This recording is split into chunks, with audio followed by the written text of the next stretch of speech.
Hey everybody, and welcome back to BK's Bullets. Today we're going to be talking about Batman Haunted Night.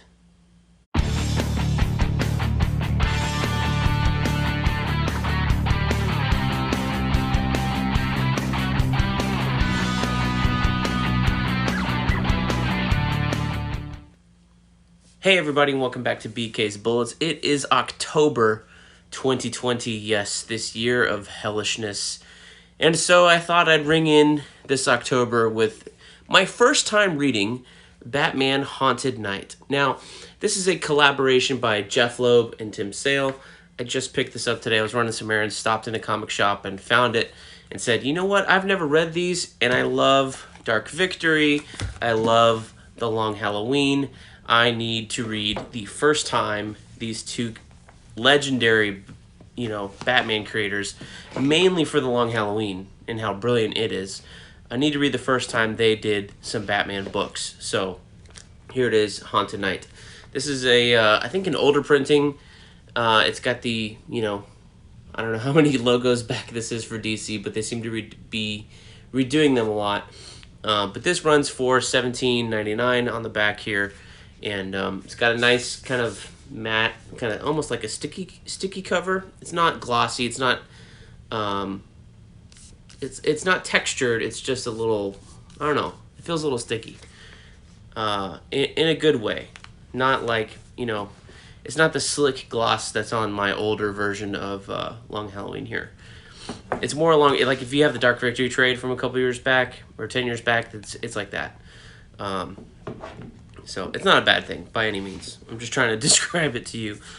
Anyway, so what is Haunted Night? Well, this is not an actual story per se, other than it's a collection of little vignettes. Now, there's an introduction here from the legendary editor Archie Goodwin, and he explains that what you have in your hand, or what you're going to read, or what I hold, whatever, is actually a collection of 3 different stories from Batman Legends of the Dark Knight Halloween specials from 93, 94, 95, something like that.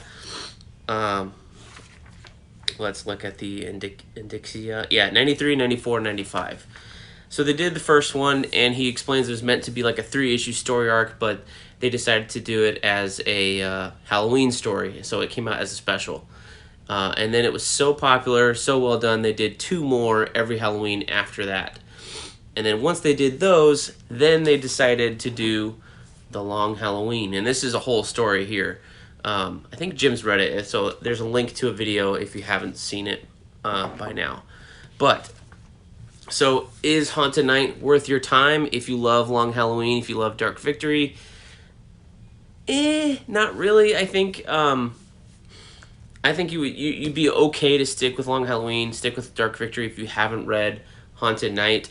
This truly is just 3 different stories, and really also regarding the art, it's Tim Sale still finding his way into Batman. He's very established when he does Dark Victory. Long Halloween is pretty consistent, but he's kind of all over the place in here, art-wise. Like, do not let this cover fool you. Batman does not look this good in the Tim Sale style, if you like Tim Sale, as he does, inside. He's a little bit thicker. He's a little more inconsistent. It's pretty wacky. Like, this is his Penguin. His Scarecrow is pretty frightening. The best thing about this is the themed covers, where they have these, pumpkins and stuff. So what are the 3 tales? Well, basically, they're all like 80 pages or 90 pages, whatever you want to call them. And the first one deals with an adventure with Mad Hatter that takes place on Halloween. The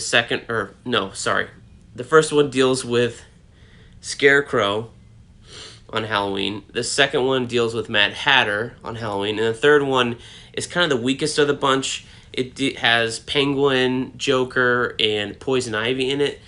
And it's also the weirdest because it takes the Dickens story, A Christmas Carol, and applies it to Halloween in like this weird kind of rushed, slapped-on way.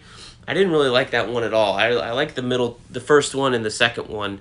The third one just felt kind of rushed, like, I don't really know what to do, and let's go from here. The first story with the Scarecrow, Madness, is is pretty good. I liked it. The Scarecrow is loose on Halloween weekend. It's called Fears. And you have Bruce Wayne, Batman, trying to find him. Stuff like that. Here's the first cover here. This is pretty cool. And so each mouth after this for each Halloween special looks like a bat, which is neat. But anyway, he's trying to find the Scarecrow, and the Scarecrow, you know, uses his fear toxin and it affects Batman in some way that he didn't really realize until later. Here's the third one. And, you know, it just kind of goes from there. And it evokes a fear in Batman that he didn't really know he had. The second one deals with the Mad Hatter and Jim Gordon and Barbara Gordon when Barbara, like, first entered Jim's family. So you can kind of read these all as, like, early tales of Batman, I guess. You know, and Batman goes to get her. So it deals with, like, Lewis Carroll and Alice in Wonderland because it's Mad Hatter. So there's a lot of stuff with that and a connection to Bruce's mother on Halloween. You know, the book she was reading to him was Alice in Wonderland or something like that. And the third one, like I said, is a Dickens tale. Like, you have the ghost of his dad dressed up like Bob Marley, you know, from that one. And it's really just kind of like, why? Why is this? This is a Christmas story. It's not a Halloween story. And just because you set it on Halloween doesn't make it a Halloween story. Just because the Joker's covered around in pumpkins doesn't make it a Halloween story. So that was kind of a bummer. And like in that Halloween one, or in the Christmas Carol version, the third story, there's so much time spent with Poison Ivy and Penguin that the idea of there are 3 ghosts coming to see you, the Joker's rushed, the third ghost is rushed, and it just kind of falls apart at the end. So Batman Haunted Night, I give it like a 5 out of 10. I wouldn't recommend this at all unless you're a completionist like I guess I'm not a completionist by any means, but I was wanting to read this for a while, and now I know why I didn't rush out and get it, because no one really talks about this book except as a precursor to how Jeph Loeb and Tim Sale got together to do Long Halloween. The story is they did these first, and then they did this one, and this is the masterpiece. This is the one everyone should read. So, oh well. $20, meh, spent. It will go on the bookshelf to see another day, I guess.